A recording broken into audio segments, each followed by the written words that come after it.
स्वराज्य न्यूज मराठी, माझा हक्क माझं राज्य स्वराज्य।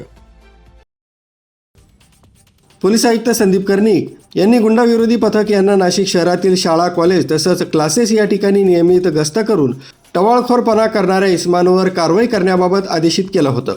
त्या अनुषंगानं पोलीस उपायुक्त किरण कुमार चव्हाण, सहाय्यक पोलीस आयुक्त मिटके यांच्या मार्गदर्शनाखाली गुंडाविरोधी पथक नाशिक शहरात शाळा, कॉलेज तसंच क्लासेस या ठिकाणी गस्त करून टवाळखोरपणा करणाऱ्या इसमांवर वेळोवेळी कारवाई करीत आहे। त्या अनुषंगानं गुंडाविरोधी पथकाचे पोलीस अंमलदार राजेश राठोड यांना 2 दिवसांपूर्वी गुप्त बातमीदारामार्फत माहिती मिळाली की पंचवटी इथं राहणारा रोहित नावाचा इसम हा गंगापूर रोड, कॉलेज रोड इथल्या शाळा, कॉलेज तसंच क्लासेस परिसरात नेहमी फिरत असतो।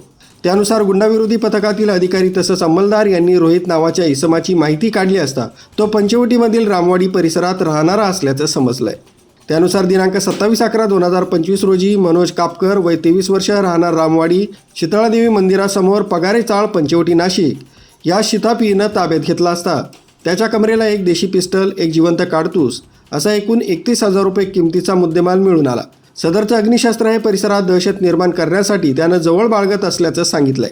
सदर एक देशी बनावटीचं पिस्टल, एक जिवंत काडतूस हस्तगत करण्यात आलं असून सदर इसमावर भारतीय हत्यार कायद्याप्रमाणे पोलीस आयुक्त यांच्या विनापरवाना अग्निशस्त्र बाळगण्याच्या मनाई आदेशाचं उल्लंघन केलं म्हणून पुढील कारवाईसाठी पंचवटी पोलीस ठाण्याच्या ताब्यात देऊन नोंद केली आहे। सदरची कामगिरी पोलीस आयुक्त संदीप कर्णिक, पोलीस उपायुक्त किरण कुमार चव्हाण, सहाय्यक पोलीस आयुक्त संदीप मिटके यांच्या मार्गदर्शनाखाली गुंडाविरोधी पथकाचे सहाय्यक पोलीस निरीक्षक ज्ञानेश्वर मोहिते, मलंग गुंजाळ, विजय सूर्यवंशी, सुनील आडके, प्रदीप ठाकरे, अक्षय गांगुर्डे, गणेश भागवत, राजेश राठोड, कल्पेश जाधव, दयानंद सोनवणे, सुनीता कवडे यांनी संयुक्तिकरित्या ही कामगिरी पार पाडली आहे।